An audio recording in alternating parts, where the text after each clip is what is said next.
صباح الخير يا حلوين، ازيكم؟ عاملين ايه؟ اخباركم ايه؟ عايزاكم تطمنوني عليكم وعلى اخباركم وعلى اهدافكم وعلى حياتكم وعلى صحتكم وعلى كل حاجة. انا شيري، والنهاردة فيديو جديد.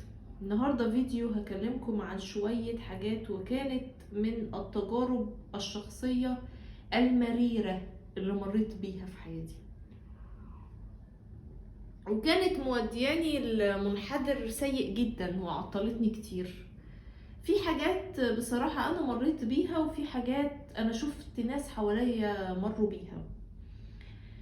فيديو النهاردة هنتكلم عن إزاي ما ضيعش نفسي وأقلل مني وسط الحاجات اللي حواليا.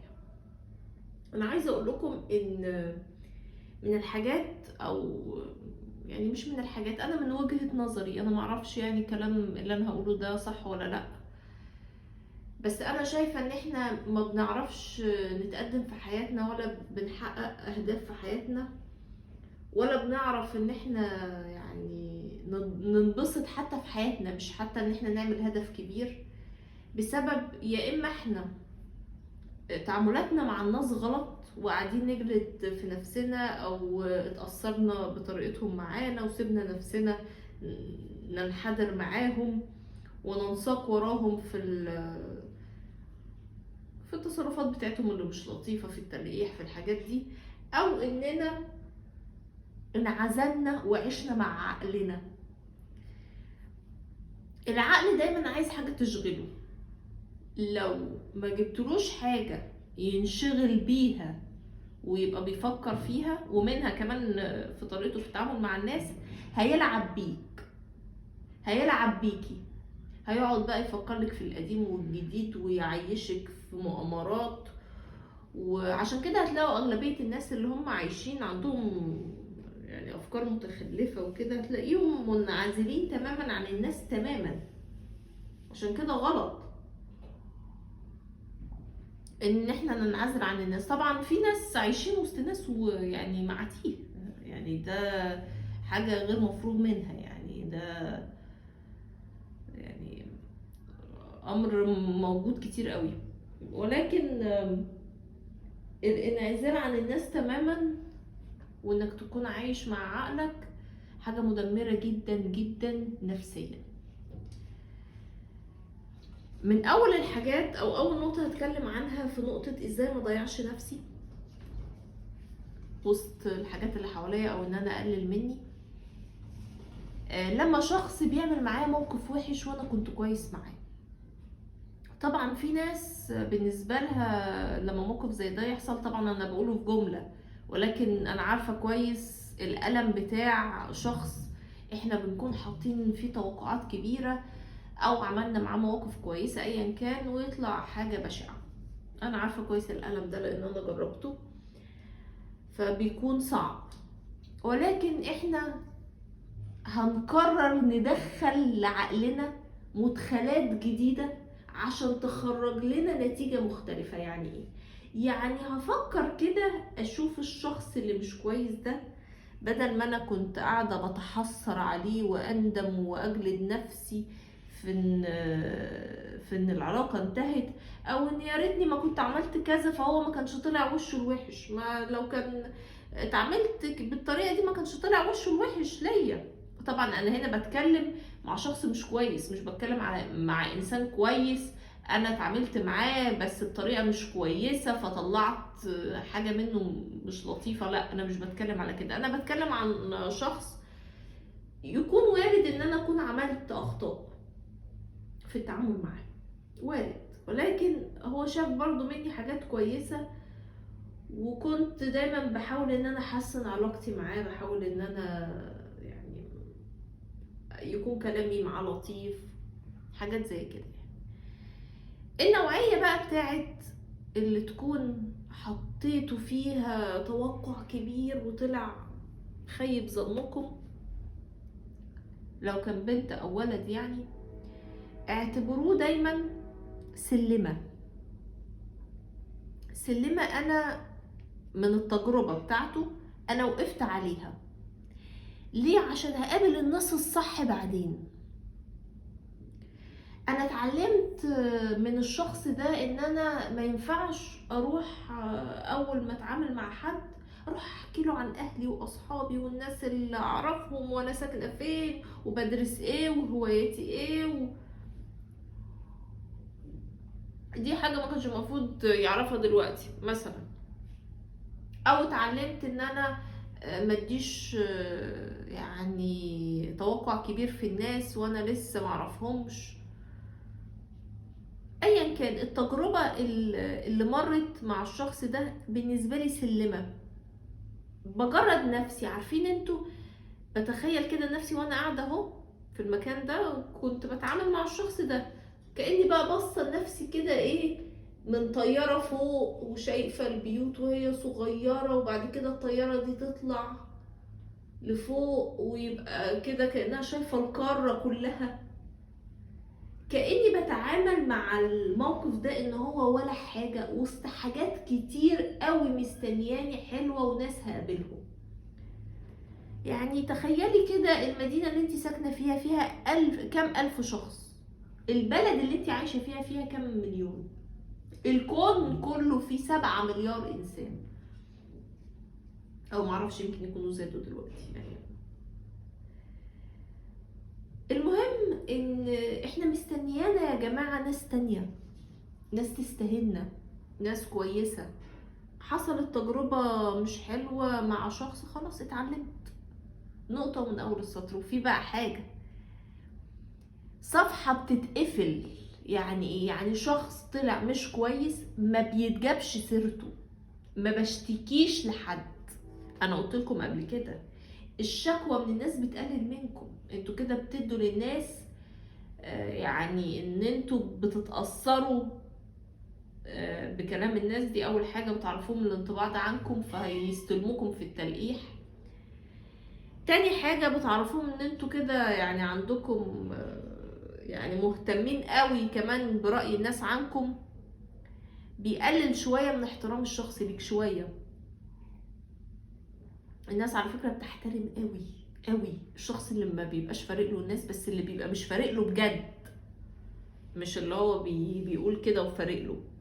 المهم ان هي بتبقى صفحة وتتقفل. حتى لو جه حد وجه وقال لي وعارفه فلان كذا، عشان ايه؟ يجر سكه الكلام ان انا ايه، اتكلم عنه واشتمه. ما ادلوش فرصه اقول له انهي ده، خليه بقى يقعد يشرح لي مين في مين في مين لحد ما اقول له ماله بقى، لا تمام، لا كويس يعني. وبعدين اقفل الطريق على الناس بهذه الطريقه. ما اقعدش بقى ايه يا تفو افتكرنا سيره عدله ومش عارفه ايه لا، ما نشتكيش ابدا والله. دي طريقتي في التعامل مع الناس. انا اتعاملت معاك وطلعت ابن ناس، اهلا وسهلا، ان اتحطيت في رتبة ابن الناس. طلعت حاجة مش كويسة، خلاص مفيش تعامل بيني وبينك. ولو انا مجبرة هيبقى يعني في حدود. ندخل بقى على انا بعتبرها اهم نقطة من النقط اللي بتضيع وبتقلل منكم. اهم نقطة، وللأسف هي أهم منكم انتوا شخصيا في أغلب الأحوال. ليه بقى؟ لأن هقول لكم، هي نقطة الأصحاب.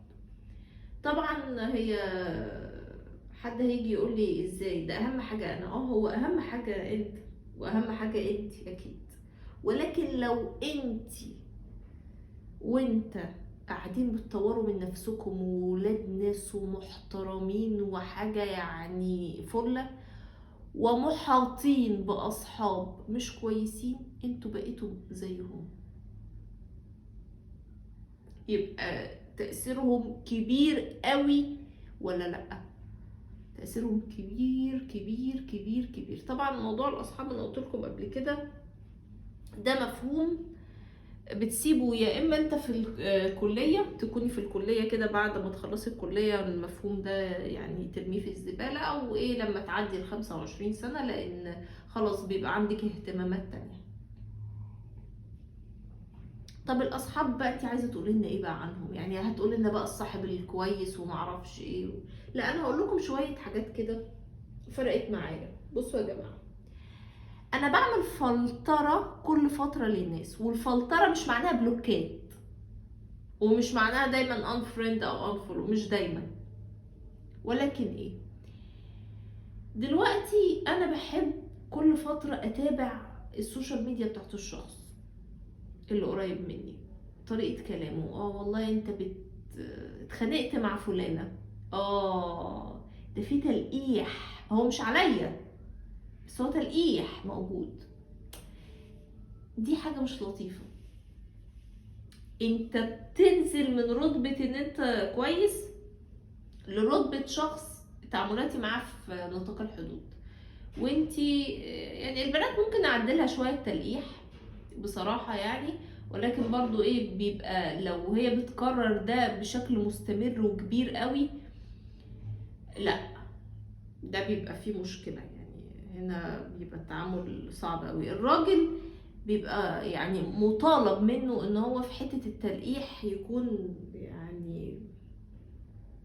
يعني يستحسن لو هي ما عندهوش اساسا، ولكن بما انه انسان فوارد ان هو يكون عنده اخطاء، فتكون هي اقل حاجه ممكنه، يعني حاجه في البسيط قوي يعني.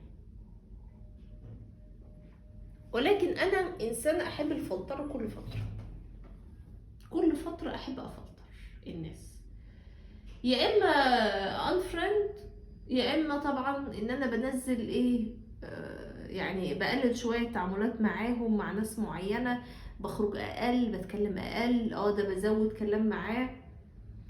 والاصحاب عندي يعني في الاغلب الناس اللي هم بيبقوا في نفس مجال شغلي، عشان يكون في ما بيننا مواضيع بنتكلم فيها. تمام. طيب، في بقى حاجة تانية وانا دايما بقولها، لو الاصحاب مش بيطوروا من نفسهم هيعطلوكم. لو كانوا ولاد او بنات، انا بتكلم على الصداقات بشكل عام، وكلمت عن خطورة الناس اللي مش بتطور من نفسها. بجد الناس دي بتكون خطر عليكم لو انتوا في رحلة ان انتوا بتبنوا شخصيتكم. يعني مثلا كان عندي اخطاء، او كان عندي حاجات في حياتي، كان عندي مشاكل، كان عندي صدمات، وعايزه بقى ايه، انظف الحاجات دي في حياتي، عايزه اعرف ازاي اتعامل مع الناس عدل، عايزه اعرف. فلو انا لسه متمسكه بالناس اللي انا كنت اعرفهم وبخرج معاهم بنفس الشكل وبتكلم معاهم بنفس الشكل، مفيش حاجه هتحصل. اللي انا ببنيه هيتدلق تماما. صفة النميمة وخصوصا في الراجل لازم تخلي بالك كويس قوي منها. ما تفرحيش بانك بتتعاملي مع شخص بيجيب لك في سيرة حد انت بتكرهيه او ما بتحبيهوش، خصوصا الراجل لما بيكون نمام. لان الراجل لما بيكون نمام بيذكر مواضيع، يعني بيكون نمام في حاجات انتوا فاهمين قصدي. يعني عكس البنات ممكن يكون برضو عندهم النميمة في مواضيع معينة وفي حاجات تافهة، لكن الراجل بيبقى مركز في نميمة في الأغلب في حاجات مش لطيفة. الراجل النمام هيبقى مهما كان انت شايفاه جدع ولا كويس ولا أمور عشان يكسب واحدة، أسرارك هتبقى معاها. ويا سلام بقى لو الواحدة دي بتكرهك أو صاحبة واحدة بتكرهك، فليه؟ تخيلي انت بتتعرفي مثلا كبنت، بتتعرفي مثلا على شاب ان انتوا اصدقاء يعني، والكلام ده على السوشيال ميديا عموما او اي حاجة، وهو الشخص ده ولا ليه في القراية ولا مهتم ان هو يطور نفسه ولا اي حاجة، بس ايه، ما تيجي تكلميه او حتى في الشغل يعني، بدل ما اكلمه عن والله انا عندي مشكله التفكير المفرط، هو انت بتعمل ايه في القلق، هو ازاي نقدم برزنتيشن صح، هو ازاي معرفش، لا يجي يقولك والله انا سوسو مغلباني، وايه مين سوسو صاحبته. الراجل عنده اهتمامات محدده بان هو يكون في حياته دايما في بنات، في اكشن جديد، فما تقعديش بقى انت هتقرفيه بالتنميه والحاجات دي. فشخص زي ده بيعمل ايه في حياتك؟ وبرضو قيسي على ده بقى، قيسي على ده الجواز. عمرك ما تتعرفي وعمرك ما تتجوزي واحد من النوعية دي. ما تتجوزيش راجل ما بيقراش، ما تتجوزيش راجل مش مهتم ان هو يطور من نفسه ويبقى يعني عنده افكار، ليه اراء اجتماعية وسياسية ايا كان. ما تتجوزيهوش، ما تتجوزيش واحد حياته تافهة، حياته ملهاش معنى. ده هيشغلها بايه؟ هيشغلها مش بالمسلسلات والافلام، لا، بالكلام مع البنات، بقى حاجات تانية بقى، لو كان ليه في اجواء الشرب ومعرفش الحاجات دي. فدايما حتى وانتي بتنقي ناس تعرفي، لا ده انتي تنقي واحد اللي هو يبان ان هو ممل، اللي هو اللي البنات بتبقى مش طايقاه، الواحد اللي هو بيبقى مثلا واحد لابس نظارة وقاعد بيقرا كتب وبيشوف شغله، يا ده تتعاملي معاه. طبعا مش بقول ان هو ملاك، بس ده تتعاملي معاه. تتعاملي دايما مع الراجل اللي عنده آراء. حتى ده هتلاقيه نظرته للمرأة مختلفة، مش قاعد بقى ايه يجي يقولك لا انت خسيتي 4 كيلو، لا زدتي 4 كيلو، لا معرفش ايه لو انت اتجوزتي يعني، ويقعد يقرفك ويقعد معرفش يشوف ايه. لا، خليكي دايما لما ترتبطي بشخص ماشي مفيش مشكلة ان هو بيهزر ويضحك ويبقى يعني شخص عادي ولكن في الاول وفي الاخر عنده اهتمامات برضو كبيرة. شخص مطلع عن ايه اللي بيحصل، بيشوف فيديوهات تطور منه، بيشوف وجهة نظر الناس، بيقرا. ده لو في علاقات او اصحاب يعني عموما. طبعا اي شخص قاعد مقضي حياته بقى للكلام الفاضي والحاجات دي، يعني ده تخلي بالك منه كويس قوي. الراجل برضو نفس الحكاية. يعني انت دلوقتي لو انت صاحبك شخص من الناس برضو النوعية اللي احنا بنتكلم عنهم، ده ملهوش امان اصلا، لان ده هيبيعك في مواقف برضو حاجات بسيطة. لان الشخص اللي هو عبد للملذات بتاعته ملهوش امان وشخص حسالة. انت برضو في تعاملاتك مع الرجالة بيكون مش ان هو مهم ان هو جدع معايا وكويس معايا بس، وهو يبقى جدع النهارده معاك وبكره هيبقى مش جدع، بس على حسب بقى ايه الظروف جت عامله ازاي. يكون برضو شخص يكون ماشي في نفس الهدف بتاعك، او يكون شخص بيطور من نفسه، شخص عنده رأي، شخص تقدر تتكلم معاه في حاجة غير ان انت تتكلم معاه في معرفش البنات، العلاقات، الحاجات دي. كل دي يا جماعة حاجات كمان يعني ما بتوديش لحاجة. يعني هتلاقوا في الأغلب الناس الماشيين وعاملين نفسهم بيلعبوا بالسمكة وديلها ومعرفش ايه، مفيش في حياتهم علاقة عدلة. ليه؟ لأن هو خبير في العلاقات المقرفة. أنا بقيت خلاص عارفة أتعامل كويس قوي مع الناس المقرفة الحسالة. طب أنا استفدت ايه؟ أنا مش عايزة خبرة معاهم، أنا عايزة أعرفهم كده من بعيد، مع السلامة، مع السلامة انتي كمان، وغوروا. لكن انسان كويس او انسانه كويسه عمرهم ما هيبقوا موجودين في علاقه مع النوعيه دي من الناس. فصاحبك ده هيعرفك على ناس، بس ناس حسالة، هيقولك ازاي تتعامل مع البنات ومش عارفه ايه ماشي، بس انت تضمن منين ان هو ما عندهوش غيره منك ان انت في حياتك في بنت كويسه؟ فهيحاول ان هو لو انت معتمد يعني على النصايح وشايفه اللي هو الموديل المثالي اللي يبقى قدوتك، يعني ما ممكن يغرقك في حاجات زي ما في ستات بتغرق ستات في حاجات. النقطة اللي بعدها، وانا بتعامل مع الناس عشان ما اقللش من نفسي لازم افكر طول الوقت، افكر نفسي انا مين وهبقى مين، عشان ما اتصرفش بغباء عشان ارضي الناس. النقطة دي مهمة جدا. هقول لكم ليه. احيانا وانا كنت بتعامل مع الناس زمان، وقلت لكم قبل كده نقطة مثلا لما بتقابل حد اقل منك، وقلت طبعا ان الموضوع لما بقابل حد اقل مني مش قصدي ماديا، هو ممكن يكون مش اقل ماديا بس هو اقل مني في حاجات تانية.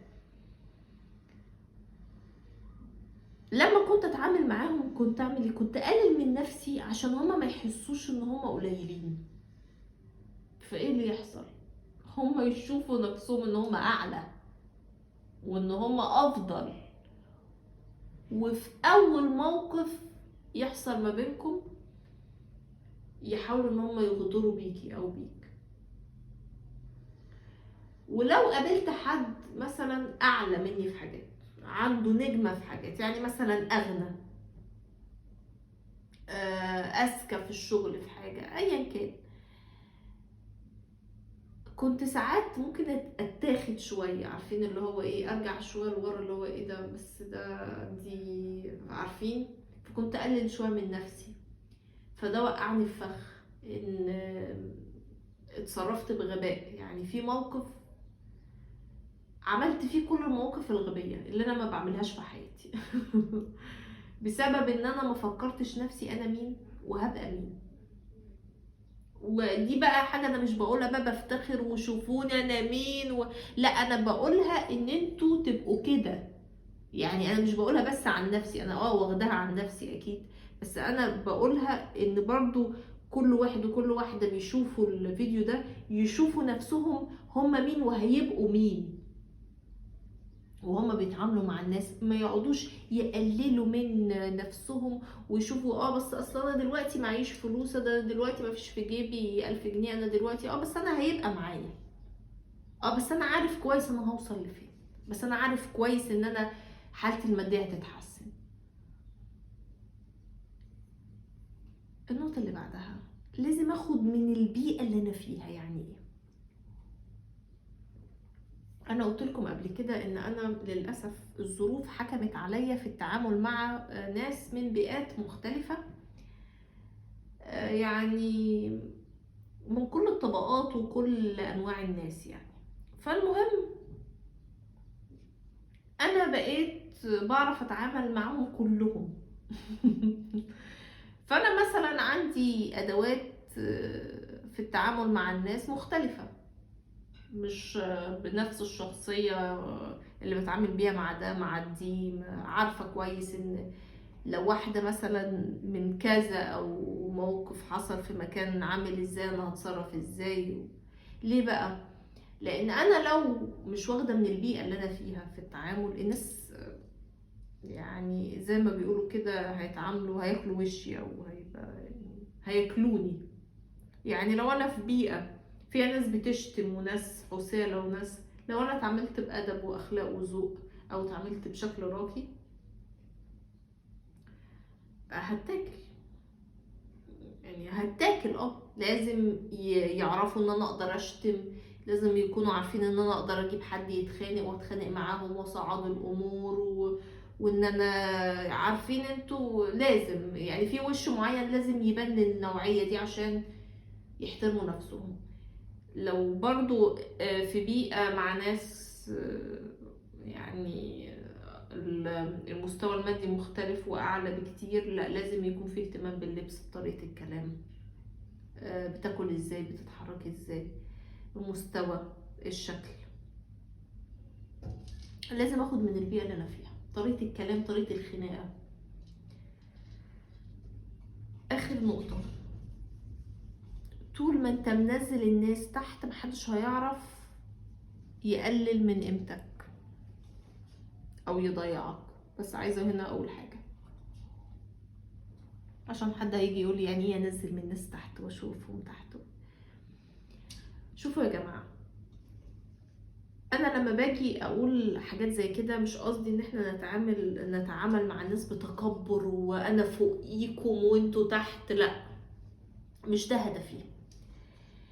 ولكن انا وانا بتعامل مع الناس لحد لما اكون يعني معرفهمش، لحد ما اكون ما حصلش ما بيننا تعامل بشكل كبير، ما اتخانقناش. يعني الناس الكويسة بتعرفها منين؟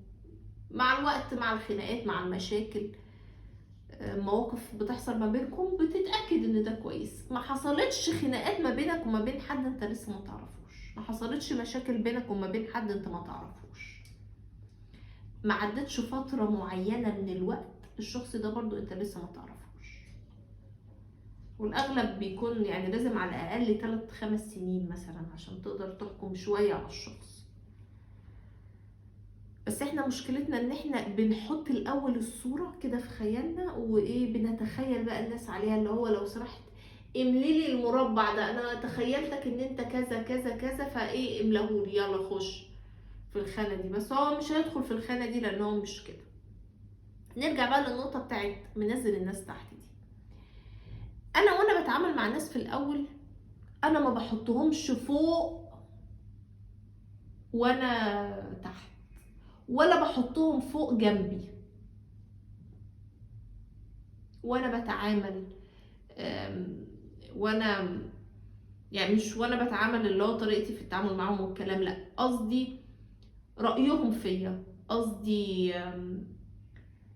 تقييمهم ليا، قصدي ان هم مثلا حد تلاقيه فجأة كده طلع لك من لا شيء وجي يقرر يقولك لا بس على فكرة شغلك مش قد كده، انت بس عشان جالك الشغل ده بواسطة.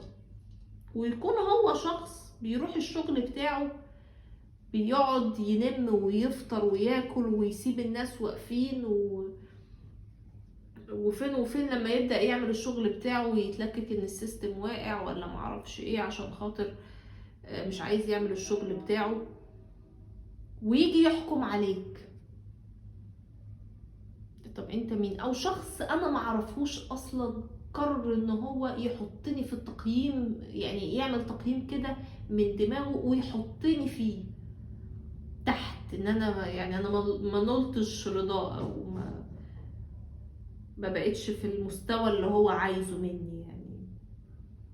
فانا بالنسبه لي وانا بتعامل مع الناس انا شايفه كويس انا فين، بتعامل معاهم عادي وباحترام وبأدب، ولكن رأيهم وتقييمهم وانتقاداتهم بالنسبه لي تحت، الى ان يثبت ان انت شخص مش جاي عشان تقلل مني، مش جاي عشان يعني تنتقد وخلاص، شخص فعلا كويس. ببدأ بقى ايه طريقتي يعني طريقتك في التعامل معايا، الحاجات اللي حصلت ما بيننا، المناقشات، الاختلافات، الحاجات دي ترفع منك. طبعا دي انا حاجات بتكلم عنها على المستوى الاجتماعي، يعني على طريقتي في التعامل مع الناس لأول مرة او ناس معرفهاش. ولكن ده مش معناه ان دي طريقتي مع الناس اللي اعرفها او قريبين مني، اكيد مش هشوفهم تحت.